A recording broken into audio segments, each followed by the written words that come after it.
Assalamualaikum warahmatullahi wabarakatuh. Nama saya Dea Sroktaviani dari kelas 12 IPS 5. Kali ini saya akan menjelaskan mengenai menafsirkan pandangan pengarang dan analisis unsur intrinsik dalam novel 99 Cahaya di Langit Eropa. Sebelumnya kilas balik mengenai penulis, yaitu Hanum Salsabila Rais. Hanum Salsabila Rais adalah putri Amin Rais, lahir dan menempuh pendidikan Muhammadiyah di Yogyakarta hingga mendapat gelar dokter gigi dari Fakultas Kedokteran Gigi Universitas Gadjah Mada. Mengawali karir sebagai jurnalis dan presenter di Trans TV, Hanum memulai pertualangan di Eropa selama tinggal di Austria bersama suaminya Rangga Almahendra dan bekerja untuk proyek video podcast eksekutif akademi di WU Vienna selama 2 tahun. Ia juga tercatat sebagai koresponden Detikcom untuk kawasan Eropa dan sekitarnya. Tahun 2010, Hanum menerbitkan buku pertamanya, Menapak Jejak Amin Rais, sebuah novel biografi tentang kepemimpinan, keluarga, dan mutiara hidup. Selanjutnya, Rangga Almahendra. Rangga Almahendra adalah suami Hanum Salsabila Rais, teman perjalanan sekaligus penulis kedua buku ini. Menamatkan pendidikan dasar hingga menengah di Yogyakarta, berkuliah di Institut Teknologi Bandung, kemudian S2 di Universitas Gadjah Mada, keduanya lulus cum laude.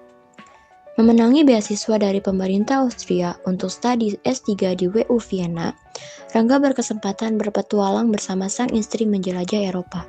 Pada tahun 2010, ia menyelesaikan studinya dan meraih gelar doktor di bidang International Business dan Management. Baiklah, yang pertama kali akan dibahas yaitu unsur intrinsik.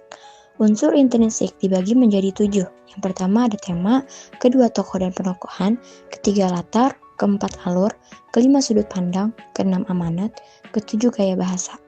Tema yang terkandung dalam novel 99 Cahaya di Langit Eropa yaitu religi. Karena di dalam novel ini mengandung pembahasan mengenai cerita sejarah perjalanan Islam. Tokoh dan penokohan. Hanum Salsabila Rais dan Rangga Almahendra berperan sebagai tokoh utama pasangan suami istri yang semangat untuk mencari jejak-jejak peradaban Islam di Eropa. Fatma Pasha berperan sebagai teman perjalanan Hanum. Aisyah berperan sebagai anak pertama Fatma yang selalu diajak kemanapun ia pergi. Imam Hashim berperan sebagai seorang imam masjid. Marion Latener berperan sebagai seorang peneliti yang berpengetahuan luas. Khan merupakan teman Rangga.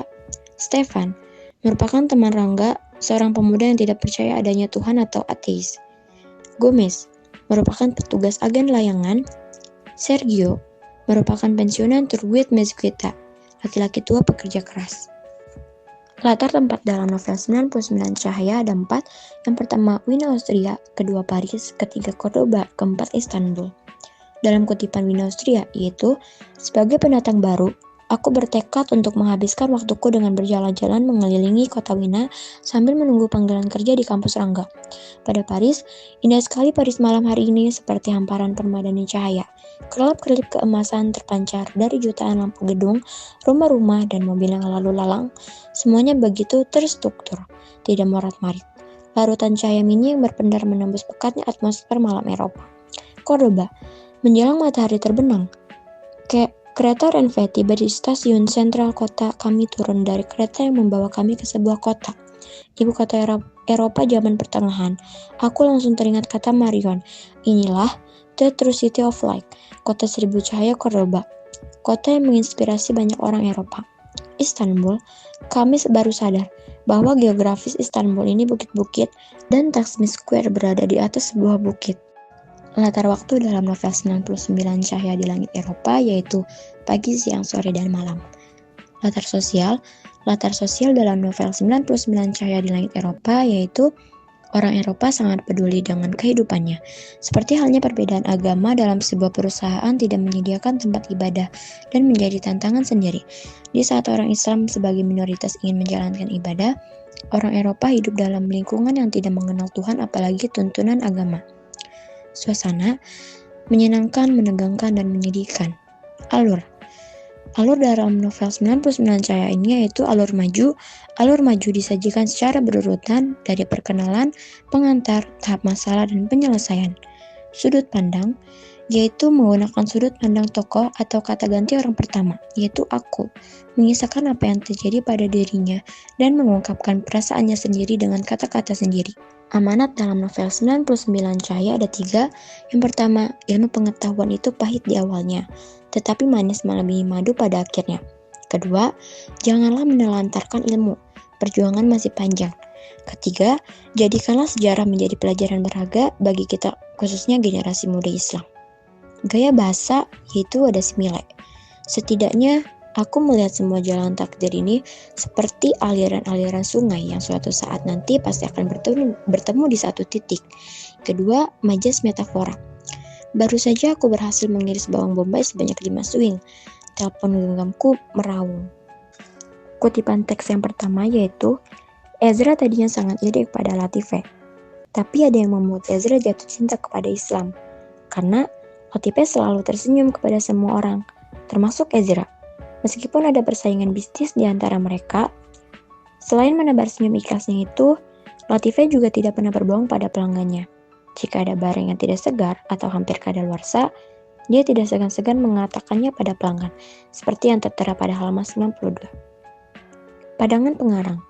Pengarang menghadirkan tokoh Latife dalam novel 99 Cahaya di Langit Eropa, mencerminkan tokoh yang jujur dan dalam perjualan dan selalu memurah senyum kepada semua orang. Interpretasi pada pengarang.